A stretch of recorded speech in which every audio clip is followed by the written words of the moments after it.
Oi, gente, eu estou aqui hoje para a gente corrigir juntos a prova que foi aplicada recentemente de auditor fiscal da Receita Federal. Nós vamos corrigir a prova de Direito Penal. E eu aproveito para fazer uma observação. A nossa prova era para Receita, então as questões de Direito Penal, parte especial, vão estar relacionadas diretamente à matéria que é trabalhada de um modo geral na Receita. Então, o que o candidato tem que fazer para poder tem que pensar na hora de fazer esse tipo de prova? Vai cair muito lei contra a ordem econômica, tributária, contra as relações de consumo. Então você tem que direcionar seu estudo. E eu vou mostrar isso agora que a gente vai começar corrigindo. São 7 questões, nosso encontro hoje vai ser rapidinho. Na primeira questão, as 2 primeiras questões vão tratar sobre direito penal federal. A primeira, vamos lá, é o seguinte, eu vou ler a redação. Considerando a legislação, a doutrina e a jurisprudência a respeito da aplicação da lei penal no tempo, com relação ao Instituto da Abolício Criminis, analise as assertivas abaixo e assinale a opção correta. Então, essa primeira questão, ela diz respeito a Abolício Criminis. Vou aproveitar para lembrar um pouquinho do que se trata. Abolício Criminis, aí a gente vai estudar em Direito Penal no tempo, lá no comecinho do Código Penal, artigo 2º. E ela vai diferenciar da reformácio em pégios e em mélios, vocês vão lembrar disso. Quando que a gente fala dessas questões? Quando surge uma nova lei, que no caso da abolício, deixa de tratar determinada conduta como conduta criminosa.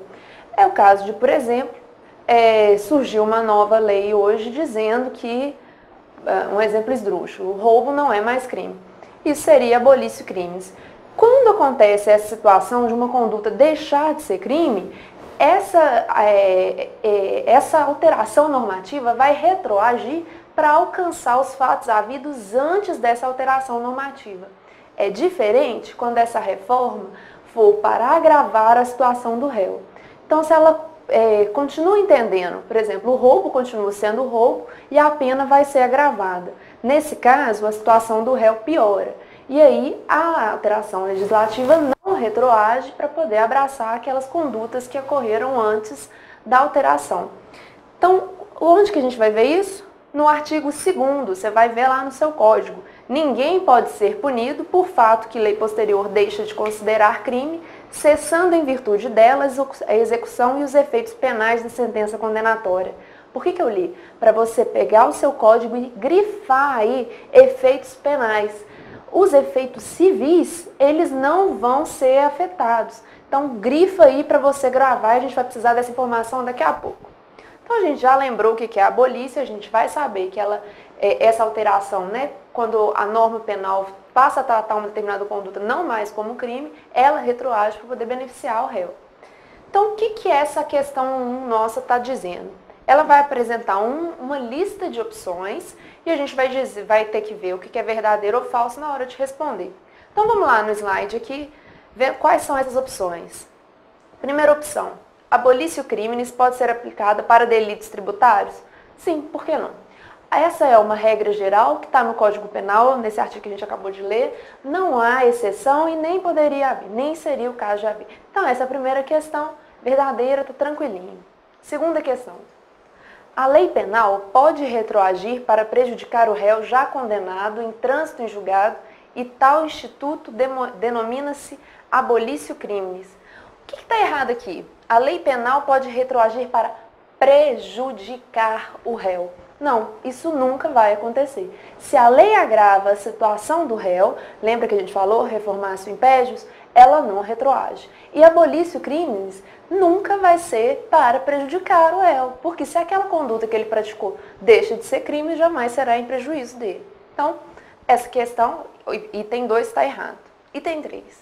Obrigação de indenizar o dano causado pelo crime, oriunda de efeito da condenação penal, desaparece com abolício criminis. O que eu falei quando a gente leu o artigo 2º e eu mandei vocês sublinharem os efeitos penais? A obrigação de indenizar o dano é um efeito penal? Não. Então, essa obrigação vai se manter. Então, ela desaparece? Não, não desaparece. Essa opção é errada. Item 4. O Instituto da Abolitio Criminis não é aceito pela jurisprudência do Supremo Tribunal Federal. Completamente equivocado. Não tem nada disso. Agora, dica. Você ficou na dúvida. Você não sabe se a jurisprudência do STF acha isso ou não. Vamos lá nas opções. A primeira opção, todas estão corretas? Não. Até agora a gente tem uma com certeza que é correta, né, a primeira, e pode ser que alguém tenha tido dúvida nessa última. Então a primeira não vai ser. A segunda, somente a 1 está correta. Ixi, tem a 1 e a 4. Você não pode ter dúvida, gente. Não tenha dúvida. Abolitio criminis não é aceito, com certeza, no STF, e também não teria por que ter dúvida, porque está previsto no artigo 2º do Código Penal, beleza? Então, a questão aqui, a resposta seria B, somente a primeira está correta. Vamos para frente? Segunda questão, vamos lá no slide. O juiz criminal, após analisar os elementos produzidos no processo e convencer-se de que o acusado cometeu um crime, prolatará sua decisão, condenando o acusado a cumprir a pena estabelecida. A respeito dos efeitos da condenação, é correto afirmar que... Sobre o que essa questão está tratando? Efeitos da condenação penal. Onde que nós vamos ver isso? Anota aí na sua prova, artigo 91 e 92 do Código Penal. Quais são as diferenças, gente? Antes do artigo 91 e 92 tem uma referência. Efeitos genéricos e específicos da condenação penal. Onde que está a diferença? A primeira, 91, trata do que seriam os efeitos genéricos. A princípio, seriam aqueles que não precisariam da declaração expressa na sentença. Ok, há alguns doutrinadores que vão fazer ressalvas sobre o fato de serem todas aquelas do artigo 91 necessariamente não precisarem ser declaradas. Essa ressalva que eu estou fazendo não iria te atrapalhar a responder essa questão aqui, porque em se tratando de questão objetiva, fica a dica, você vai considerar o que está expresso na norma penal. E aí, onde que a gente ia tirar essa dúvida? No parágrafo único do artigo 92. Sabe por quê? O parágrafo único faz uma ressalva dizendo que, vou ler para vocês, parágrafo único, os efeitos de que trata esse artigo, qual artigo? 92, não são automáticos, devendo ser motivadamente declarados na sentença. A entender que o artigo 91, que não possui ressalvas, é automático, trata de efeitos que são automáticos da sentença penal. Então aí, para a gente saber, essa questão seria resolvida com o conhecimento desses dois artigos e com essa ressalva de que o do artigo 91, quando a gente fala do artigo 91, são os efeitos automáticos, chamados aqui de efeitos genéricos, e o artigo 92 são os efeitos não automáticos, seriam os efeitos específicos. Então, ok, vamos lá para as alternativas. Vamos ler junto lá nesse... Opção A, faculta a obrigação... lembram da redação da questão? Sobre os efeitos da condenação penal, é correto afirmar. Essa é a redação. Letra A, faculta a obrigação de indenizar o dano causado pelo crime? Faculta, gente? Não. O artigo 91 fala, em seu inciso 1º, que torna certa a obrigação de indenizar. Então, essa questão não é verdadeira. B, a perda em favor da união dos instrumentos do crime, independente do direito do lesado ou de terceiro de boa-fé. Tá certo essa? Também não.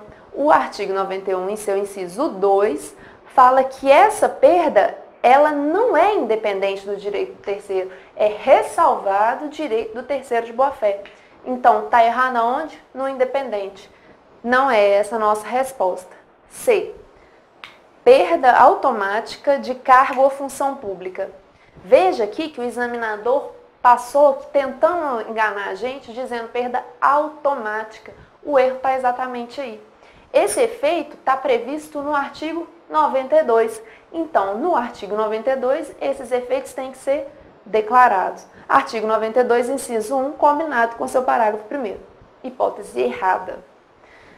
D. Isso, D. Incapacidade para o exercício do pátrio poder nos crimes culposos contra o filho. Culposos, gente, tá certo isso? Não.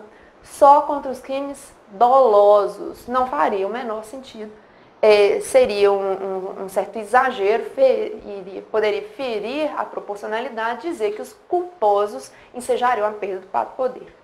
Então, não está errado, o artigo 92, inciso 2, fala exatamente disso, para poder dizer que os crimes dolosos podem trazer esse efeito, desde que expressamente consignados na sentença, conforme fala o parágrafo único do artigo 92.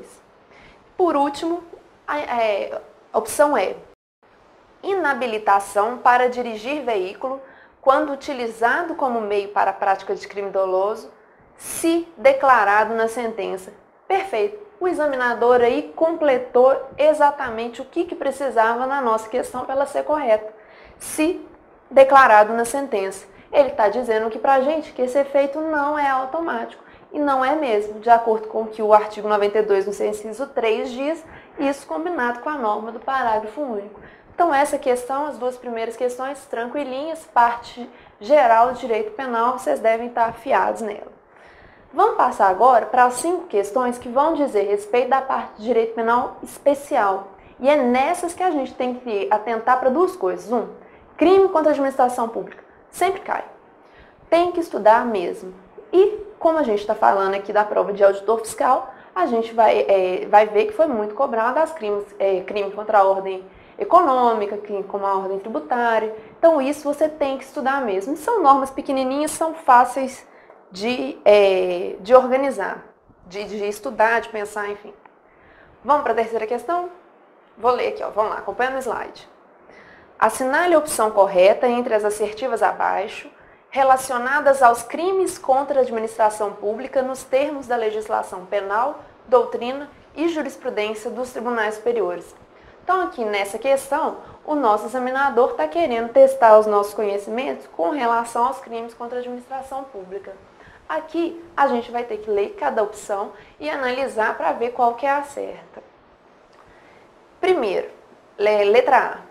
O crime de violação de sigilo profissional, do artigo 325 do Código Penal, foi abolido pelo princípio da publicidade da atividade administrativa, não existindo mais no ordenamento jurídico. Não tem nada disso, gente. O crime continua existindo. É fato que há o princípio da publicidade da administração pública, mas isso não afeta a norma penal aqui, por várias razões. Primeiro que a gente tem princípios específicos aí de direito administrativo, princípios específicos de direito penal, e não existe, gente, princípios absolutos. Então, enquanto exista o princípio da publicidade da administração, alguns atos da administração têm que ser mantidos em sigilo. Isso não gera um choque normativo, não. A gente vai ponderar esses princípios e ver qual que vai ser, que deve ser aplicado. Um exemplo aqui de violação de sigilo profissional, a gente pode ver nos casos, por exemplo, de uma investigação de alguma rede criminosa. Eu cito um exemplo que eu já vi, por exemplo, quando eu trabalhava no juizado especial criminal. Eu me lembro que estava havendo uma movimentação para apurar crimes e investigar com relação àquele jogo de azar, aquelas maquininhas. E não era só o juizado, né? Claro que não, também envolvia o Tribunal de Justiça, enfim. Em algum desses lugares, um dos servidores que atuou, e aí são vários, né? Alguém, sei lá, que estava tirando xerox, algum estagiário, algum servidor de outra área, deixou vazar essa informação que prejudicou a realização do flagrante. Então, aqui a gente estaria tratando de um sigilo mesmo, e essa violação não afeta ou não afasta o princípio da publicidade, não. Algumas coisas têm que ser mantidas em segredo. Então, não tem nada disso, o crime não foi abolido, essa não é a nossa resposta. B. O crime de violação do sigilo de proposta de concorrência, aí ó, o sigilo de novo, do artigo 326 do CP, pode ser cometido por qualquer funcionário público. Aí tem um detalhezinho, o qualquer. Na verdade, gente, a doutrina vai pontuar aqui que o funcionário público que pode cometer esse crime é aquele encarregado do recebimento e guarda das propostas. Então, essa não vai ser a nossa opção só por causa disso. Ainda que você ficasse na dúvida, a nossa próxima opção ia sanar essa dúvida, porque a nossa próxima opção está muito certa. Quer ver? Perito judicial é funcionário público para os fins do Código Penal. Sim, e a gente vai ver isso no 327 do Código Penal, que vai dizer especificamente quem é funcionário público para os fins de direito penal. E aí eu aproveito para poder dar uma pontuadazinha aí, dizer que esse artigo aí, 327, ele é um complemento de norma penal em branco, imprópria, homovitelina ou homóloga. Lembra disso, gente? Tem vários crimes aí, principalmente nos crimes, a partir lá dos crimes contra a administração pública, a gente tem vários crimes dizendo que se praticados por funcionário público ou com esse nome, funcionário público, etc. Essa expressão funcionário público, ela deveria ser esclarecida em algum lugar. Como ela é esclarecida na própria norma penal, ou seja, no mesmo Código Penal, ela está sendo esclarecida, ou seja, a norma que contém lá funcionário público é uma norma penal em branco, porque ela necessita de um complemento que explique e especifique quem é o funcionário público. Então, a norma que completa, ela completa uma norma penal em branco. A norma penal em branco aqui, ela é imprópria porque o complemento vem da própria lei na qual ela é homóloga, desculpa, porque o complemento vem da própria lei na qual ela se insere. Então, só aqui para a gente poder lembrar. E aí, esse 327 que diz quem é funcionário público, ele diz que praticamente todo mundo é funcionário público. E isso está lá no 327, quer ver, gente? Considera-se funcionário público para os efeitos penais quem, embora transitoriamente ou sem remuneração, exerce cargo, emprego ou função pública. Ou seja, o perito judicial exerce essa função pública, ainda que transitoriamente, e aí ele vai exercer com remuneração. Então não há dúvida, o perito judicial é sim funcionário público para os fins do Código Penal. Perfeita resposta. Vamos só terminar de ler as outras para a gente ver aqui que estão todas as outras erradas. Aqui, a letra D fala: o crime de resistência do artigo 329 é crime praticado por funcionário público que exerce o poder de polícia. Totalmente errado. É o contrário. O crime de resistência, ele é praticado por particular contra a administração pública. Então, nada a ver, está errada essa questão. E a letra E, para poder acabar, fala que o crime de desobediência do 330 e o crime de desacato do 331 são tipos culposos. Onde que está o erro? Gente, crimes culposos são exceção no Código Penal. Você vai ver lá no seu 330 e no 331 que não há ressalva para essa forma culposa. Então, sempre que o Código não fala, o crime é doloso. Por que isso? Princípio da excepcionalidade, artigo 12. Artigo 18, inciso 2, com o parágrafo único. Só vai ser culposo quando expressamente o Código se referir. Artigo 18, inciso 2, parágrafo único. Então, desobediência e desacato não são tipos culposos, são dolosos. Tranquila essa também, né? Vamos passar para a próxima, quarta questão. Aí já vai mais específico, como eu falei. Vejam só o enunciado. A respeito dos crimes contra a ordem econômica e das relações de consumo, assinale a opção correta. Aqui, gente, se eu soubesse a 8.137, que é o crime contra a ordem econômica, dava para matar a questão. Você que foi fazer a prova de auditor fiscal tinha que ter estudado e tinha que saber essa questão. Você não errou essa prova. Você que foi fazer essa prova sem estudar essa lei, você deu mole. Não pode. Vamos ler que vocês vão ver como é que tá fácil. Primeira opção. É para escolher a correta, hein? Abusar do poder econômico é crime das relações de consumo. Errado. Não é das relações de consumo. Pode ser, se configurados todos os elementares lá do artigo 4º, inciso 1º da 8.137, crime contra a ordem econômica. Então, essa hipótese está errada. Se você quiser anotar aí, artigo 4º, inciso 1º. Vamos lá, letra B. Formar acordo visando a fixação artificial de preços é crime contra a ordem econômica. Perfeito. É essa a resposta. Se vocês lerem lá o artigo 4º, inciso 2 da 8.137, vocês vão ver que a ordem normativa é exatamente essa. Essa é a resposta, artigo 4º, inciso 2A. Vamos ler o resto só para a gente conferir? Letra C. Formar aliança entre órgãos do governo é crime contra a ordem econômica. Gente, o artigo 4º, inciso 2, ele fala de aliança, sim, né, na hipótese específica que traz a linha, só que não é aliança de órgãos de governo, é aliança entre ofertantes. Então, essa hipótese está errada. Vamos para o D? Favorecer. Com justa causa, comprador é crime das relações de consumo. Onde que está o erro aqui? Fácil. Com justa causa. Com justa causa não é crime. O crime vai ocorrer sim, na hipótese do artigo 7º, inciso 1º da 8.137, se for sem justa causa. Não caiam nessa. Errada essa hipótese também. E a E estava fácil de afastar. Induzir o consumidor a comprar os melhores produtos é crime das relações de consumo. Não tem nada disso. Comprar os melhores produtos, não, a indução a comprar os melhores produtos não é crime. Existem algumas hipóteses de indução, né, cujo verbo seria induzir nessa lei, mas não é indução para a compra de melhores produtos. É indução para a prática de atos que vão prejudicar o consumidor. Então não tem nada a ver com essa hipótese, está completamente errada. A resposta da quarta questão é B. Vamos para a próxima? Essa é maiorzinha, gente. Quinta questão.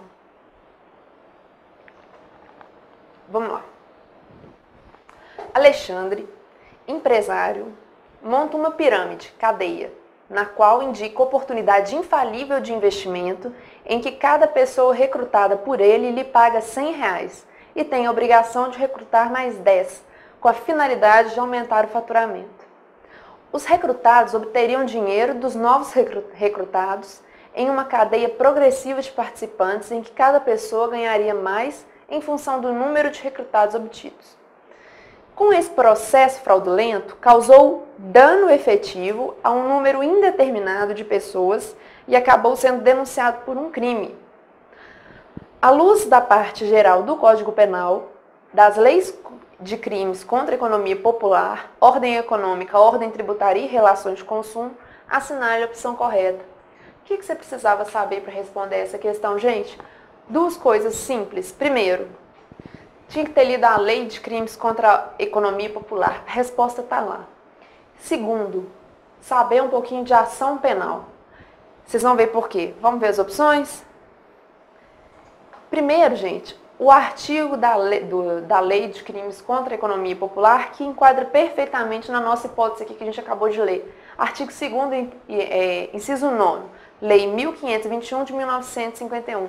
Ela fala exatamente desse caso. Vocês vejam que o examinador, ele tomou o cuidado de colocar entre parênteses, quando o Alexandre monta uma pirâmide, ele explicou essa pirâmide com a palavra cadeia. É o mesmo método, vejam, que o legislador usou na 1521. Então, seu examinador quis te dar uma ajudinha aí.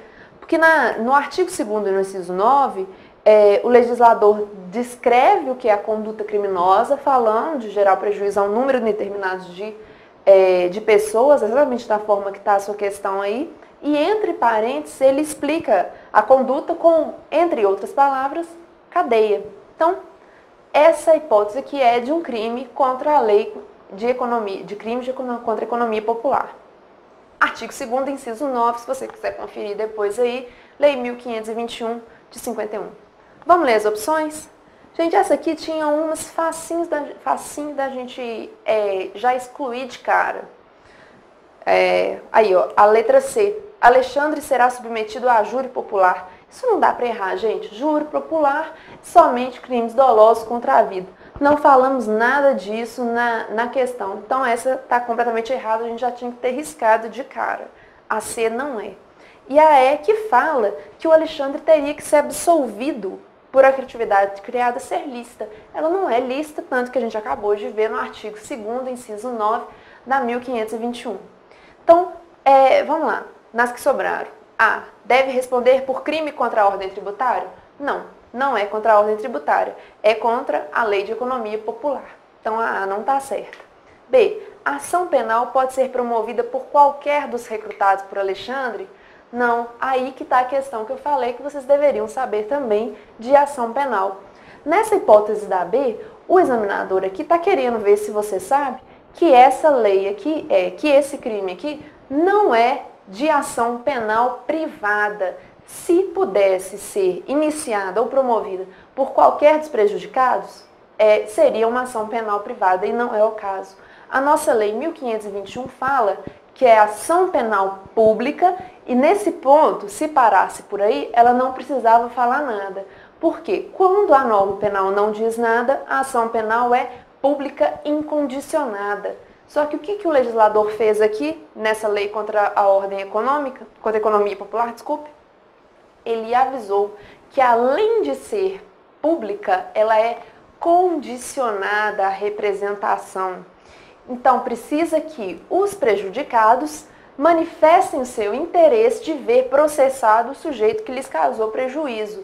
E isso aí eu vou completar a informação para vocês. Essa representação das vítimas é uma condição de procedibilidade, ou seja, sem essa representação não pode ser intentada a ação penal, certinho? Então não é a letra B. A C a gente já falou que não é júri popular, a nossa resposta vai ser a D. Olha como é que ela encaixa perfeitamente. Alexandre pode ser denunciado pelo Ministério Público por ter infringido a Lei de Economia Popular. Pode ser. Por que pode?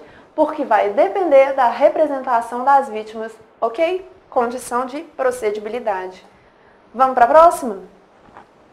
Vamos lá. Mais uma aqui. Sebastião, vamos juntos, vamos ler. Sebastião, condutor e proprietário de veículo automotor, recebe multa do órgão de trânsito estadual, DETRAN, cometida por ele. No entanto, ao preencher o documento, indica que o condutor era Manuel. Manuel acaba recebendo 3 pontos na carteira em razão do preenchimento incorreto de documento oficial do DETRAN. Com base nessa informação e na legislação penal, é correto afirmar que há crime de... Veja aqui que o nosso examinador quis deixar muito claro uma coisa, olha, documento oficial do DETRAN. Então a gente está falando aqui de documento público. Só com essa informação que a gente já sabe, a gente já elimina um bocado de questão aqui, quer ver? A opção B, falsificação de sinal público, não tem nada a ver com sinal público, essa aqui não pode nem gerar dúvida, corta aí essa opção. Falsificação de documento particular, não, acabamos de falar, acabamos de ler lá em cima, que fala, para não deixar dúvida, primeiro fala, recebe multa de órgão de trânsito estadual DETRAN, e depois complementa dizendo que é documento oficial do DETRAN. Então não é documento particular, afasta essa opção aí. E a letra E também, que não dá para poder ficar em dúvida, falso reconhecimento de firma. Não tem nada a ver, não tem reconhecimento de firma, não dá para ter dúvida aqui. Agora tem 2 opções que você poderia ficar na dúvida e que muita gente fica. A A e a D. A A fala de falsidade ideológica e a D, falsificação de documento público. Vamos esclarecer isso? Vamos lá. A dúvida que sempre existe entre a diferença entre o falso ideológico e o falso material. Onde que está tipificada cada uma dessas condutas? O falso material está no 297 e a falsidade ideológica no 299. Onde que está a diferença entre eles? No conteúdo. O falso material, gente, ele diz respeito ao conteúdo formal ou substancial, enquanto o falso ideológico diz respeito ao conteúdo material. Vai ter uma diferença na prova, a forma de provar essas duas condutas. Quando a gente fala de falso material, precisamos de perícia para verificar se o documento foi alterado. No falso ideológico, essa prova pode vir de testemunha, não demanda perícia. Por quê? No falso ideológico, você utiliza o documento verdadeiro e não altera ele. O falso material, você pode fraudar o documento, inserir uma inscrição que não havia, alterar algumas letras, alterar a informação, ou partir de um documento em branco e criar um documento tentando falsificar aquela informação. Um exemplo aí fácil para a gente poder identificar: cheque em branco, assinado. Duas hipóteses. Se esse cheque em branco, só com assinatura, for achado por você na rua, você acha esse cheque em branco, você não tem legitimidade para preencher o valor desse cheque. Esse cheque não é seu, nem lhe foi dado. Você preenche esse cheque com o valor de R$1 milhão. Esse, gente, é um falso. Você preenche informando errado, é um falso material. Você não tinha legitimidade para poder colocar essa informação. Diferente é quando uma pessoa te entrega um cheque assinado dizendo: preencha com o valor correto, e você preenche com valor superior. Nesse caso, você tinha sim legitimidade para alterar o documento, só que você preencheu errado. Vamos supor o nosso exemplo, que era para você preencher esse documento com valor de R$30 e você preenche com valor de R$3.000. Nesse caso, você tem um falso ideológico. Com essas informações, vamos voltar para a nossa opção aqui. O que o Sebastião fez? Ele recebeu um documento oficial do Detran, que ele poderia, se ele não fosse condutor, ele poderia informar o condutor adequado para poder encaminhar esses pontos da carteira, não poderia? Ele era legitimado para poder escrever, só que a informação que ele coloca não é verdadeira. Na verdade, ele colocou que quem estava dirigindo era o Manuel, mas não era o Manuel que estava dirigindo. Então, nesse caso, gente, o que a gente tem aqui é uma falsidade ideológica. Não vai ser, ele não falsificou o documento, não alterou nada no documento. Não tem falso material, tem falso ideológico. Então, a resposta da nossa questão aqui vai ser letra A, falsidade ideológica. Depois vocês dão uma lida no 297 e no 299, que são do falso material e do falso ideológico, para poder lembrar. Nós já estamos acabando, vamos lá.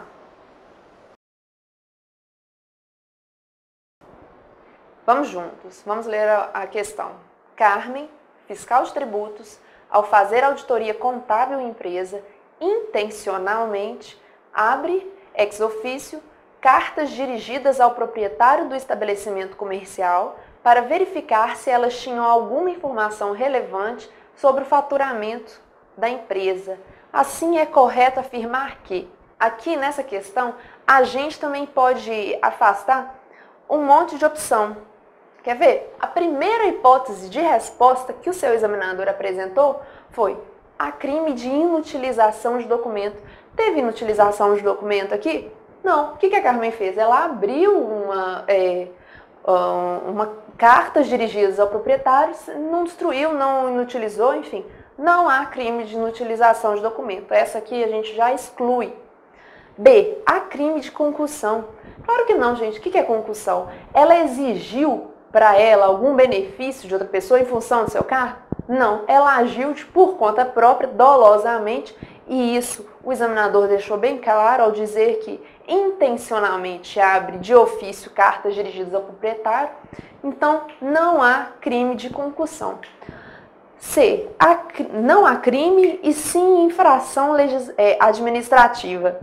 Não é essa opção porque há crime e você saberia lendo a Lei 4898 de 65, que trata de abuso de autoridade. Com essa informação, eu te dou a resposta. Há crime de abuso de autoridade, que está previsto aonde? Artigo 3º B, combinado com o artigo 5º da Lei 4898 de 65. Eu pulei a hipótese D, vamos ver ela só para poder lembrar que a gente acabou de falar de ação penal. Eventual ação penal será promovida pelo proprietário do estabelecimento comercial. O que o examinador está querendo ver se você sabe? Se ele está perguntando nessa linha D se a ação penal é privada. Não é.